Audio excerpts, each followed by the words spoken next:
Okay, Derbyites. It's Matt Noble here with Kevin Jacobson and Marcus James Dixon to break down the latest episode of Survivor. Time was changed. The history of the game was reversed as Erica smashed the hourglass, and boy, chaos ensued.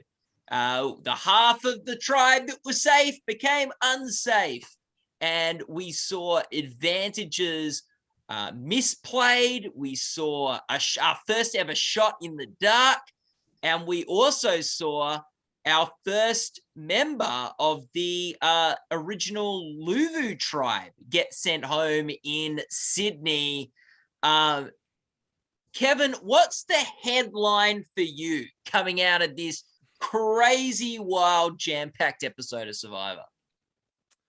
Well, I feel like we've been complaining a lot about the amount of advantages in this season, but I do think this was pretty much the perfect payoff in general to all of that setup that we got in the merge. I mean, this was a very, very exciting episode. I think we can all probably agree on that. And it kind of reminded me of the tribal council from Game Changers, where like everyone had an advantage and it somehow ended up with Suri going. Even though that was obviously devastating for a lot of us, it's still just like the amount of advantages and the amount of gameplay here was just very advanced and a very far cry from the beginning of Survivor, but still very exciting. And it was one of those things where like usually I try to insert myself into the tribal council and be like, what would I do? Or what do I think will happen? In this case, after everything that went down, I was just like sitting back, basically just like Jeff Probst being like, I have a great seat. I'm just going to watch this all unfold. And who knows how this is going to go. And I remember last week I did mention that Sydney might be vulnerable here, which I'm glad I was right about, but could not have predicted the way that it went down. That's for sure. Marcus, what do you think? This was the best episode of season 41 by far. And it's going to be hard for them to top this going forward. But, I've been saying for weeks now that all these people are going home without playing the shot in the darks. Finally, someone played it. Sydney, she was right too. She was the one that was going home. She played it. Luck was not on her side, unfortunately. But I think even she realizes in hindsight, the smarter move would have been to not play it, to keep her vote, and to use her vote on Evie. That would have caused a 5-5 tie, 5 for Evie, 5 for Sydney, 3 for Deshawn. Those wouldn't matter. And then there would have been a revote and Evie would have gone home in the revote. So I think Sydney may be kicking herself, but in the moment, there was a lot going on. I can't blame her for deciding to use her shot in the dark. I mean, that's what it's made for. Yeah, like she doesn't know exactly how the vote's going to play out. She doesn't know exactly how many people are on which side. I guess if she had a clear sense there were only 4 of them still in the game, like on their side of the numbers, then that would have been for sure the smart move. Maybe they thought there was an extra vote or 2. I guess the fact she played the shot in the dark made her feel like the numbers weren't with her. And I guess then you're right.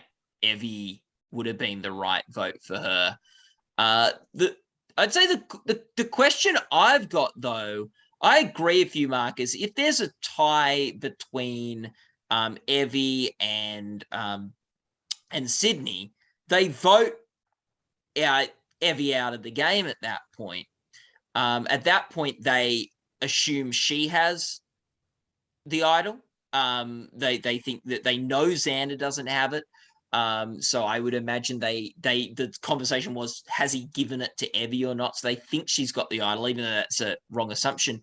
The question is, if they would have put the votes on Evie in the event of a tie, why didn't they put the most votes on Evie in the vote split? That's a good Why question. did they choose to put more votes on Sydney? What do you think, Kevin?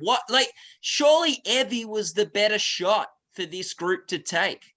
I think so, yes. And that is definitely one of my questions. But I do wonder just how much people like Erica and Heather and even Nasir just had a very bad relationship with Sydney overall, as we saw in the pre-merge. Not the best social game with the three of them in particular.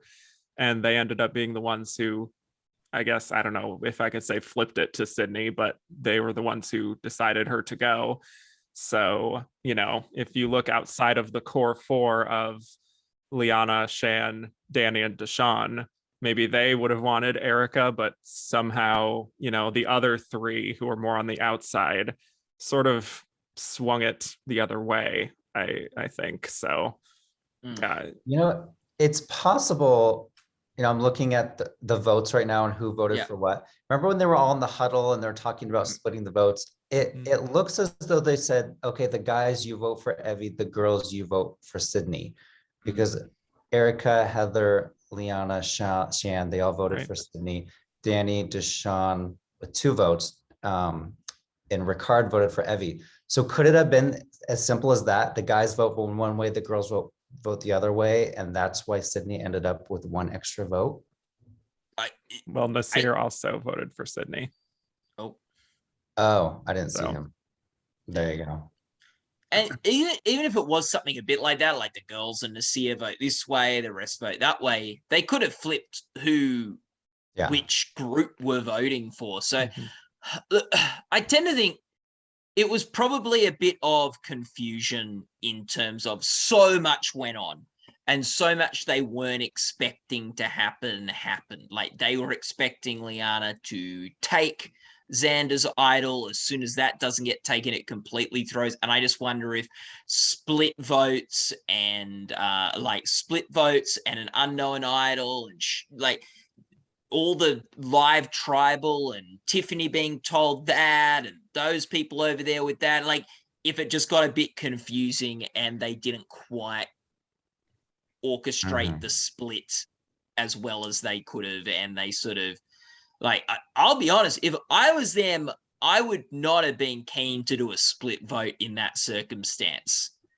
Like, I think there were way too many variables in terms of who's aligned with who and maybe unknown extra votes in play to be confident enough to reduce the margin of error. I would have much rather taken a shot at someone, whoever, that I didn't think was going to play the idol. Would you have put all the votes on Evie or on Sydney? If you're saying you didn't want to split them. Yeah, that's a risk. That's a big risk. If you put them all on Evie and she plays the idol, all of a sudden Deshawn goes home.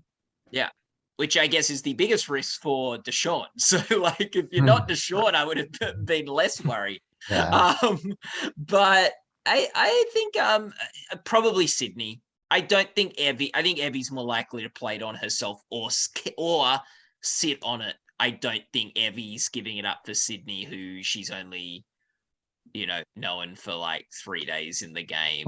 Yeah. Or whatever. So I think probably Sydney's the go. I think Sydney's probably the go there. Danny, Deshawn, and Nasir seem pretty tight. I don't. It's who you play. It's who you put the votes on. Yeah, so I think it's really Evie and Sydney are the two in there that are out in the outs that they'd want to send home. So I think probably Sydney's the call there. What do you think, Kevin? Should they, like? I guess the split vote, even though I think it didn't take out the person they wanted it to take out, it did end up working. So maybe I'm wrong. Yeah, again, like I don't know exactly the relationship situation out there. Like it seemed like Sydney was close to Danny and Deshawn. Like she was always sort of feeding them information, ratting out Nasir and all that stuff. So it's interesting to me that they were just like, yeah, we can just cut Sydney in the end. It just seems like maybe she was not making the best social bonds, and we've seen in the exit press that she certainly did not have great feelings towards her tribe mates either. So, is it a big loss for the overall group? Probably not, if the core has already formed of Liana, Shan, and Danny and Deshawn. Like, do we need Sydney? Not the worst loss. I think that's probably how they feel. Yeah, it's the biggest loss for Tiffany, Xander, and Evie, who were the three that voted against the group, and they're sort of in a numbers disadvantage at the moment if things hold. Although the preview for next week, and I think the pace of this season of Survivor does not guarantee that numbers will hold. And particularly after such a frenetic tribal council, you can sometimes see shaking up. And poor Liana, we mentioned it briefly, but she really wanted to make a big move, and she tried really hard to make that big move, but Xander just outplayed her with the fake idol, and major props to him for seeing that coming, and shame on Liana for betraying her Yasa alliance. Yeah, and it seemed like Tiffany really was a big part of that move too. She was the one who told Xander about Liana's advantage, which for me was a huge left field moment because I didn't realize Tiffany and Xander had that kind of relationship where I thought Xander was on a bit of the outs with everyone on that tribe other than Evie. So, and you can go back even further to last week, the moment where Shan asks Liana in front of Tiffany, that's what made Tiffany learn about this advantage. So the whole mess up comes from that moment. So really this is all Shan's fault. If Shan had just asked Liana in private about the advantage, then I think everything would have played out differently tonight or last night.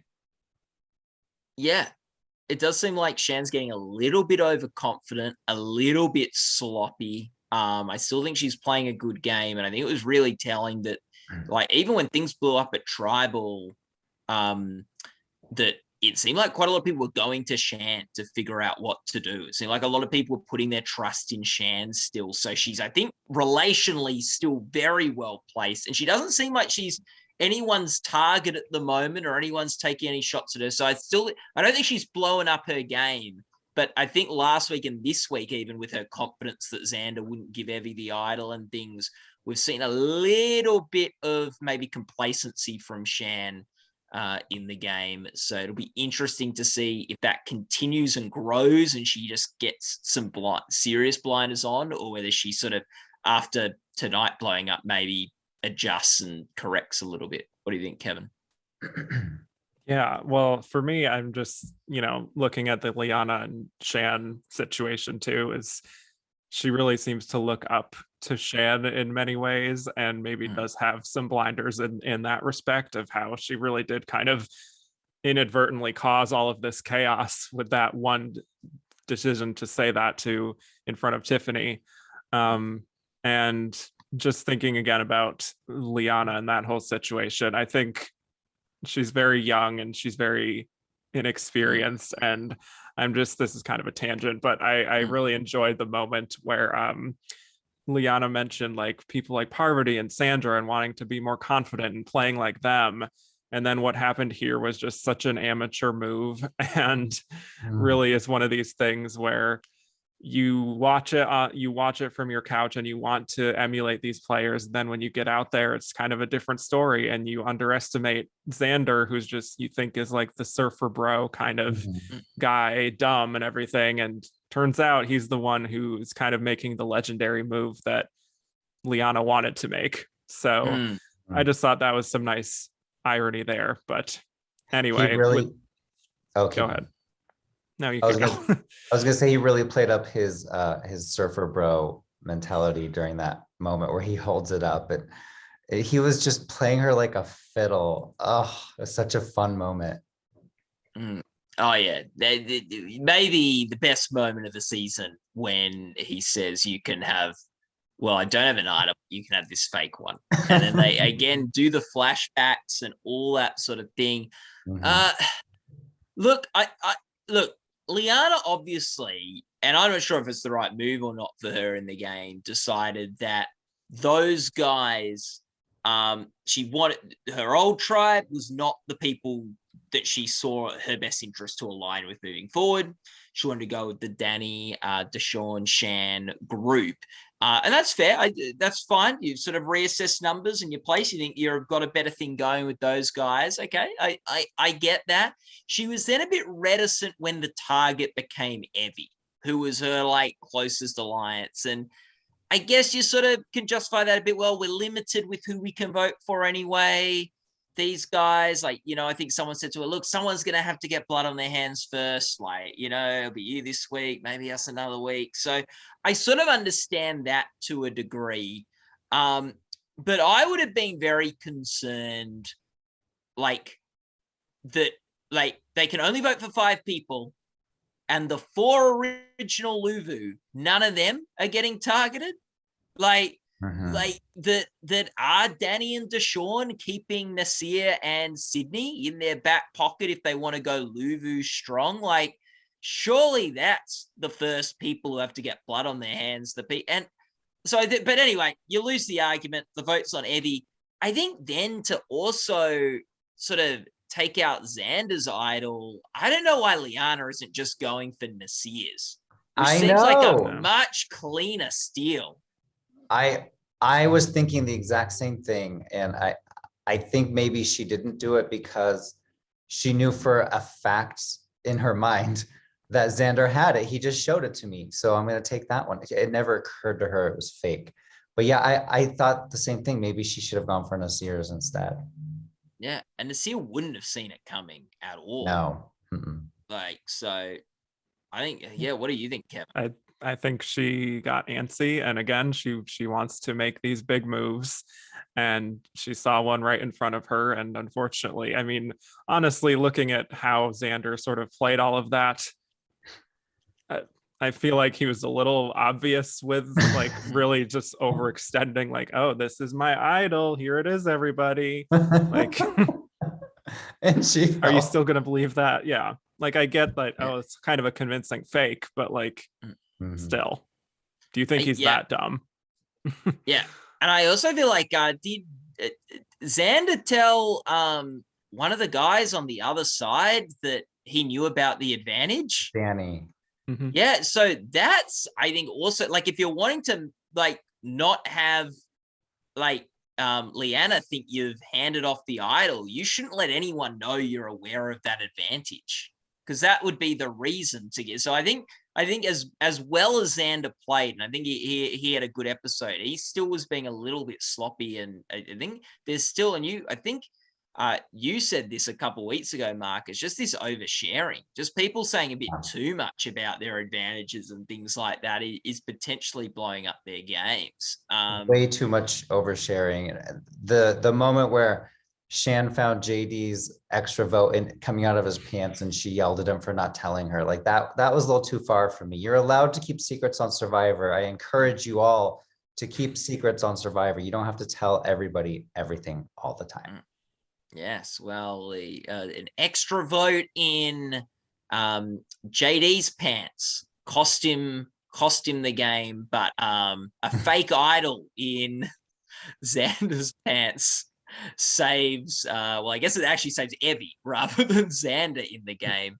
I also was getting a bit of vibes, like it reminded me a little bit. I don't think it was quite as bad, like in Heroes vs. Villains, when Amanda Kimmel told Parvati she had to play the idol on herself, and Parvati knew, oh, this means they're like not voting for me, like, because it's she's being too direct. I feel like when Liana went up to Xander and said, make sure that you have the idol tonight, sounded like, oh, she might be wanting to steal this idol from Xander. She seems like really trying to lock in that it's in his, but she, like, and I guess it sounded like in Tribal it came out that like Xander had been a bit open, or at least said that he was gonna save Evie with the idol. So like, I guess if you say like you're gonna play the idol on Evie, and Liana's going, yeah, just make sure you have it in your possession, like is tipping her hand a little bit. Yeah, so asking too many questions. And also like if this is like your first conversation that you're having with your former tribe on this merge beach, being like, oh, what are we gonna do tonight, like what's going on, and then like asking Xander about like when he's gonna give the idol to Evie and all this, like you're everyone is just messy. So Liana, I think, I thought she was in a really great position to win coming into the last episode. And I don't think she's out of it. I think this is such a frenetic game at the moment that, like, I don't think it's impossible for her to make it to the end. I don't think it's impossible for her to get jury votes. So I think she's still in the hunt. But it was not a good episode for her. I think she was the one that I was probably least impressed with. But I think there were a lot of little mistakes from a lot of the players tonight in the game. From Liana choosing to take Xander's idol rather than Nasir's, to even the whole vote split, putting more votes on Evie, on Sydney than Evie, which I think, like, especially if you think Evie's got the idol, you've got to put most votes on Evie to try to flush that idol or vote it out of the game. Now, fortunately for them, Tiffany had the idol anyway, so they wouldn't have gotten rid of the idol even if they'd gotten rid of Evie. Mm-hmm. So I think it worked out okay for them. But if they're thinking a bunch of steps ahead, they could put all the votes on Tiffany. Yes. But yeah, I understand it got pretty chaotic, so it's hard to really think like that in the moment. Yes. Jeff has described this season as a monster that you have to outrun, and I really think this episode did encapsulate that idea of this just monster arrived on the island. And I think we saw a lot of mistakes from a lot of people, because that's what happens when there's a monster. You, like, your head's in a million places at once and you're trying to fight it while focusing on the other people that you're trying to save from it, and all. It's just a free-for-all. Oh boy. Anything else from the episode, guys? I wanted to mention Ricard, because we were talking about him before we started recording. Did he save himself by winning immunity? Because let's say Evie won immunity, and he was eligible to be voted out. Would Shan have gone against her old friend, and campaigned against him and voted Ricard out? In other words, was he only safe because he won that really hard foot immunity challenge that they do every once in a while? What do you guys think? I think they left on very bad terms in the pre-merge. Like, they left fighting, and she has openly warned Liana about, like, don't trust Ricard. So I feel like she would have put up even less of a fight than Liana did with Evie about, like, hey, we're going to target Ricard. And Shan's like, well, that's just how it has to be, And Ricard has literally he knows nobody at this tribe except for Shan. So he would have been an easy vote out. Let's say Sydney won immunity. I think Ricard would have gone home. Mm-hmm. Yeah, I think if Sydney wins immunity, then I'd be pretty confident in that, because I think, like, who's the alternate vote to Evie at that point? It's Ricard. I think if, like, let's say someone like Nasir won immunity, like, whether they vote out Ricard over Sydney, I don't know who's fighting more for that. Like, I think I don't think Shan, like, feels indebted or is going to fight for Ricard, but at the same time, he is someone, like, sometimes it's better the devil and someone that you have some working relationship with, and maybe she would have gone, Ricard, maybe, like, I'd rather have him in, like, as an option, like, because I guess voting out Ricard gets rid of an option for Shan. So I'm not sure. It would have been really interesting to see how that relationship played out. I also think, like, Erica, we saw her on the outs last week. She seemed to be the target of the Luvu people. They were pretty keen to get rid of her. They picked Nasir over and lied to her about the Sisbay Rock. And Erica felt a bit burnt by that and was a bit skeptical as to whether they were telling the truth. Yet she comes back and votes with that group tonight. She was in the numbers. Like, you would have thought Erica would have been a prime candidate for teaming up with Tiffany, Xander, Evie, and Sydney. Maybe, I guess Sydney and Erica had a bit of a beef, so I think maybe that sort of prevented those numbers from forming. But Erica, maybe she didn't have time to bond with all the other people. Yeah. Maybe that's why she automatically went with Luvu, because she was gone for 2 days. Yeah. I definitely think Erica's vote could be in play moving forward. It'll be interesting to see where Ricard and Erica land as the numbers sort of settle on this new tribe. because I don't think they're in the thick of it. I could see the Yasa 3 really trying to campaign to people like Erica and Ricard for that matter. Yes. And I guess Heather, I mean, I don't know where she even is at all. Is she on the show still? I don't vaguely, I don't know. I don't Occasionally think we she see had her. any. So I could see them being like, hey, you're on the bottom of that other group. Like, let's try to make something happen here. So I hope that can happen. Yeah. Overall, I loved this episode. I still am a little iffy on the hourglass twist. I think if you win immunity, it shouldn't be taken away like that. But that's a topic for last week. Yeah. Well, there was an interesting discussion too with Danny and Deshaun sort of not being in favor of all of this, which I thought was interesting that they showed that. Yeah, I was pro Danny on that one. Danny's like, I'm a competitor. Like when you win, you win. Yeah. But I feel like there was an interesting contrast that we saw there with Danny just being like, I'm not wired this way. I can't, like, this is totally unfair. And Deshaun more being like, you know, this is kind of unfair, but this is Survivor 41 and we just have to sort of adapt to it. Like, I just found that to be kind of an interesting conversation that maybe we could see, if I'm reading things into it, like that could play out in the future, like Deshaun being able to adapt, but Danny not really being able to as the game goes forward. So something to look out for. Yeah, no, very much so. So with where the numbers lie at the moment, and this ties in a bit with what people can do at goldderby.com, Marcus, in the prediction center.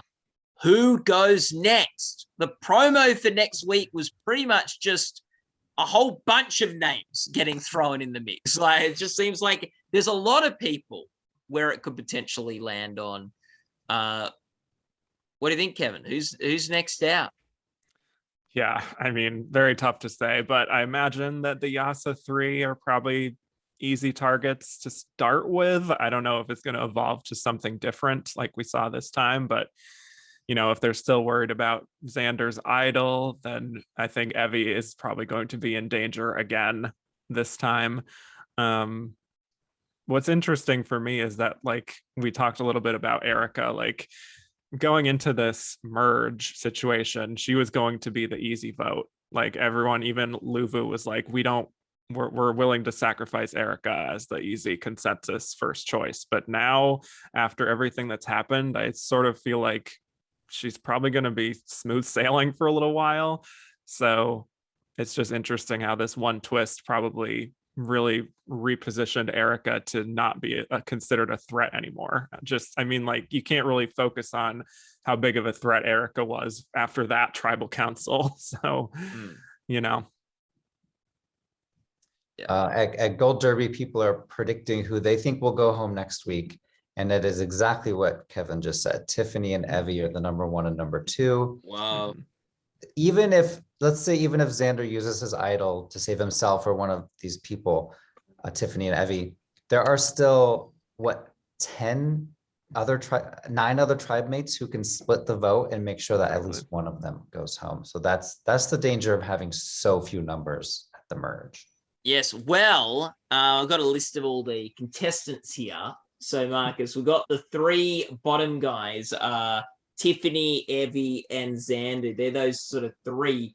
Now, Tiffany does have an extra vote she got from Xander. Maybe she gets it back to, maybe not. But they've got 4 votes. But out of everyone else, as you say, there are 1, 2, 3, 4, 5, 6, 7. There's 8. And there is a 9th vote that Shan has. Shan has an extra vote as well. So it's sort of not, if everyone just stuck with their group for the next vote, there would be 9 votes versus 4 votes maximum.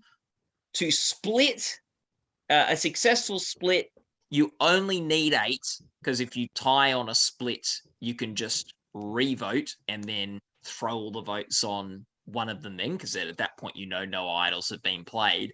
So they're 1 vote. They've got 1 vote in change from being able to do a vote split.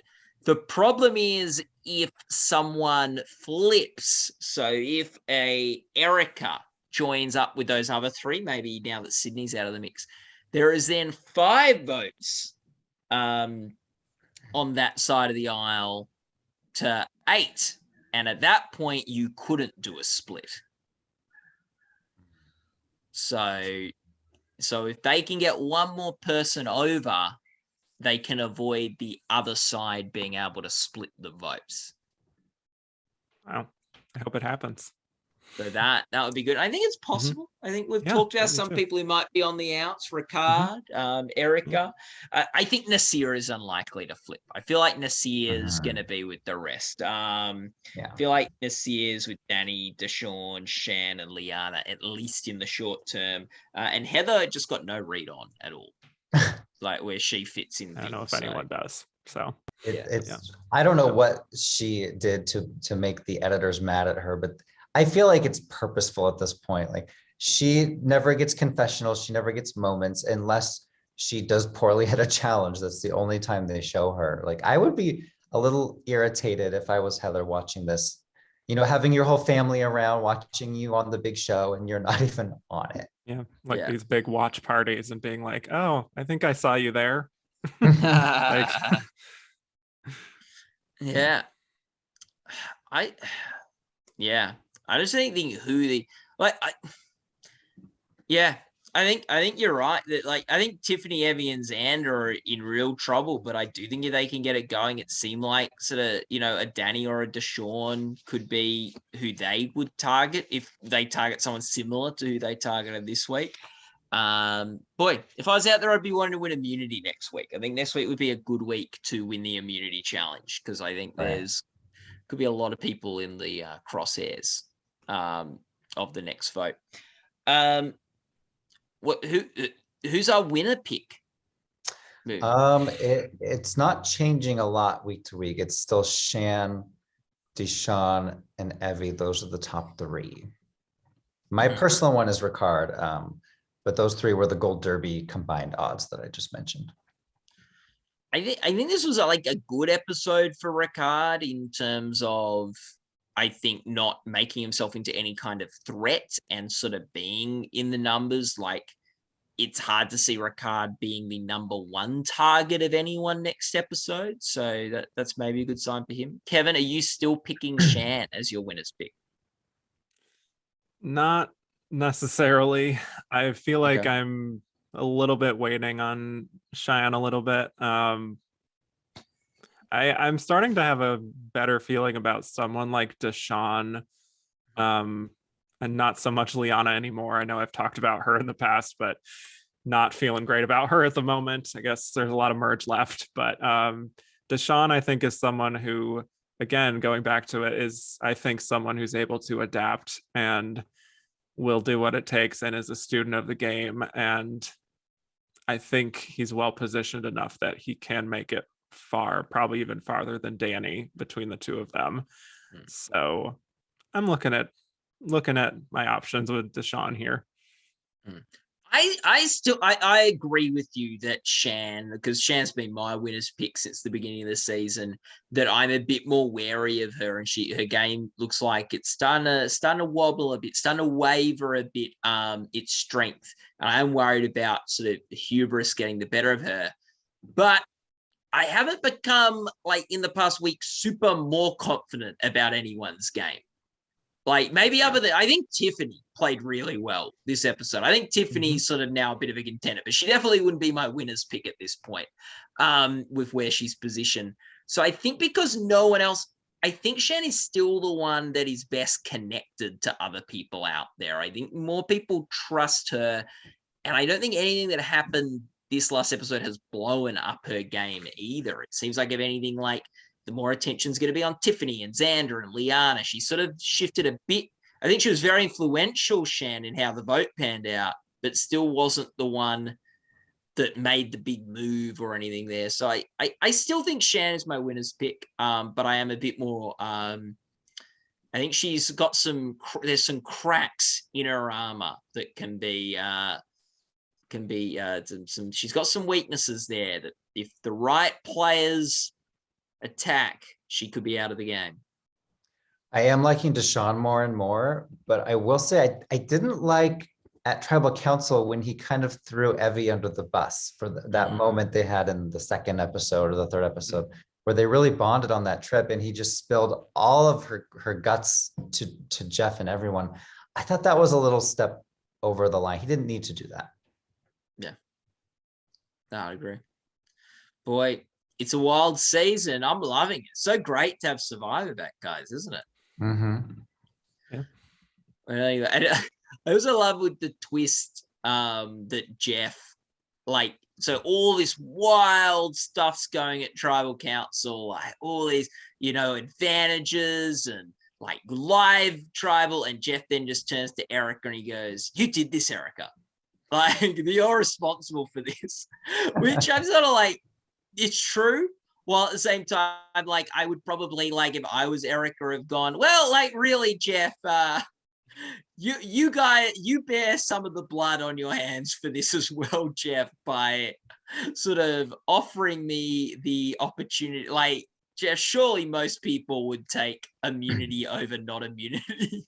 Yeah. Like, really, the twist did this more than Erica. It was a no-brainer. I think she had no choice than to smash that hourglass, and that's what the producers wanted. They wanted her to do that. Well, even it seemed like, and this is, I think, like, real props to this cast, it didn't seem like anyone was super mad at Erica. Like, even Right. the Danny Deshawn discussion, it was a discussion about whether this was a fair twist, not whether Erica was dead to them or anything like that. Like, I can't believe Erica would do that. What a jerk. Well, she's totally unreasonable. Like, it was all about, like, oh, I don't think it's right that you should be able to do that. So I think, the animosity at least was directed in the right direction, because I don't think it would be fair to blame Erica for whatever. Right. Yeah, I didn't get that feeling that anyone blamed her at all. And in fact, we hardly saw her again at Tribal Council, but also at camp, we didn't see her, which was very interesting. Yes. I guess on the flip side to what I was saying, I guess, the nature of that twist is it's a bit of a no-brainer, but you do have to, I guess, factor in the blowback that might cost you with members of the tribe. Like, and there'd be some people, like maybe a Nasir, that it would have made sense not to smash the thing, because he, that could really get his two closest allies, Deshawn and Danny, upset with him. Like, so, I guess, but yeah, it's still, I'm glad this does seem like a cast that respects the game and are not going to be too bitter with anyone for making moves.